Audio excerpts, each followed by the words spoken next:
Hi there, and welcome to another one of my classic reviews, and in this video I'm talking about Happy Together, which is one of my favourite films by one of my all-time favourite directors, Wong Kar-wai. Happy Together is a Hong Kong film, but it's mostly set in Argentina. It's about a gay couple and about their turbulent relationship and about the ups and downs within that. This is a film which is very much a part of what Wong usually does. This is all about loneliness and love and people being alone in crowded places. It's about pop music, it's about being alive, it's about a kinetic energy, it's about being framed within frames, it's about all the things that Wong Kar-wai is best known for. But it really is one of his strongest works. It comes together in this really nice manner. It's a film that you just get lost in and it goes by really quickly. It's certainly not one of those films that drags out in any way. This is very lean, very efficient and very beautiful. This was made in 1997, and prior to this he just made Chungking Express and Fallen Angels as well as Ashes of Time, but that's kind of a longer project that got kind of left by the wayside. Chungking Express and Fallen Angels are very much love stories within Hong Kong, and they both have this very happy mood to them. They're both kind of frothy and comforting, and even though they do go to places that are lonely and sad at times, they end on this very upbeat note. And then Happy Together ends similarly, but what it has is an opening first two-thirds, which are tough viewing, which are about very true loneliness, about characters who don't get on, about relationships that are unstable. It's not necessarily happy, it's kind of sad to watch characters be unable to form a bond with each other that lasts more than just a few days. And Happy Together's kind of lonely beginning then ties into Wong's later films. Straight after Happy Together, Wong Kar-wai made In the Mood for Love, which is basically reversed from Chungking Express, which is a happy film, because In the Mood for Love is actually quite a despairing film. And Happy Together is kind of in that middle point. It's kind of transitional. It kind of has the despair of his later films and the happiness of the films that just preceded this.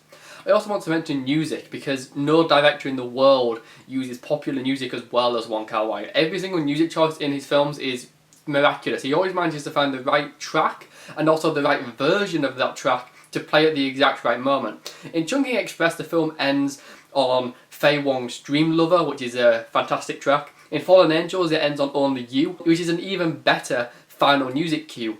But Happy Together peaks them all. It's the best use of music in any of Wong Kar-wai's films. It ends on the song Happy Together, which is incredibly ironic in the context of the film, because the film ends with the lead relationship falling apart, with the characters separated. They are distinctly not happy together. But that's kind of the ironic twist of using that song at that moment, because happiness doesn't come through necessarily being with someone, it comes through kind of coming to peace with where you are. It's about, as they talk about in the film, happiness is about having a home to go back to. And that's why at the very end of the film, when the lead character finally is returning home, that song plays, and it's just perfect. It's the most cathartic ending to this film. And I think it's the reason I come back to this film so often, is just to get to that ending, which is just so perfect, and is so spot on as a music cue and as a choice, and it's really works. The cinematography in Happy Together is amazing. Christopher Doyle always does a fantastic job, but Happy Together has quite a variety of stuff. It has this deep focus, sharp black and white at the beginning, which kind of represents his past, this very lonely past. But as the film moves more towards the present, it becomes colourful, but with the colours comes complexity. It becomes kind of bubbling with yellow and blues in the background. It becomes messy. There's lights and lampshades that come into shot and everything's textured. The black and white was crisp and the colour is decidedly not that. The colour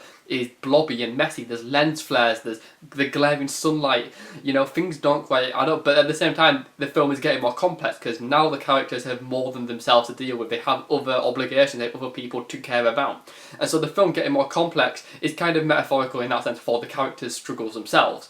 We then have the wonderful variety of colours and the variety of things. We sometimes get these quite bleached out moments. We also get moments that are just bright and moments that really stand out, and it's very experimental. Every shot is creative. The way that Christopher Doyle frames the film is also fascinating, because everyone talks about In the Mood for Love being an example of frames within frames, but Happy Together is even cleverer than that one. I think it's more subtle, and I think it's a smarter use of this concept, because the frames in Happy Together are larger. It's not about the characters being trapped in mirrors and in gaps between walls. In Happy Together, people are trapped by streets. They're trapped by objects that jut in from the side. They're trapped within cars. They're trapped within larger areas of the shot, but they're still trapped. And I think there's a wonderful section where the lead character's on a boat and the water is black through all the reflections around it, and he's essentially trapped even though he's in the most open expanse possible. This is a very subtle way of entrapping the characters, which ties into a key idea in the film, which is the characters are seeking out this waterfall, which is beautiful, and that's kind of the ultimate freedom, the abyss. And there's just lingering shots of the waterfall, of just the waterfall being this blue and browns, all kind of going down into this abyss of nowhere. And so that's kind of freeing. And so it's about that, escaping that entrapment to get to that waterfall. The film has these very interesting edits. It has these very frantic, fast-paced moments, and it has these very long pauses where nothing happens. It has jump cuts, and then it has just film scenes that don't seem to cut at all. It's all about life moving from those fast moments to those slow moments, which is something that Wong Kar-wai dealt with in Chungking Express also. I also think as a film this is so crucially about the lead relationship. It's about a relationship that's built on almost nothing. The characters have no one to bond to because they're in a world that they don't really fit into, and so they bond with anyone that they can, which inadvertently kind of isn't good for them because that involves bonding with people that are not good for them. And it's a very damaged relationship, and it's about people who always return to the same point in the same cycle. It's about people who go back to the same people in the same places over and over again. And it's about trying to escape from that and trying to find someone else and trying to find a way to get there, which is why that ending makes so much sense, because it's not about being happy together, it's about escaping to finally get home, and the happiness is in escaping the cycle that always brings you back to the eventual pain. Breaking the cycle is how you achieve happiness. Within each cycle there is moments of small, joyous, happy together moments. Like for example, there's a section where they dance to no music, which is a very small moment of happiness. But aside from that, these cycles constantly end up damaging, and that's kind of what the film is about. It's about people moving on from a damaged relationship and being able to finally get to where they need to be. Happy Together has so many fascinating aspects of Wong Kar-wai's filmography that's layered throughout it. The cast too is amazing. I think it's worth noting that 3 of Asia's finest actors from the era all are playing the lead roles here, and Tony Leung, Leslie Chung and Chang Chen are amazing.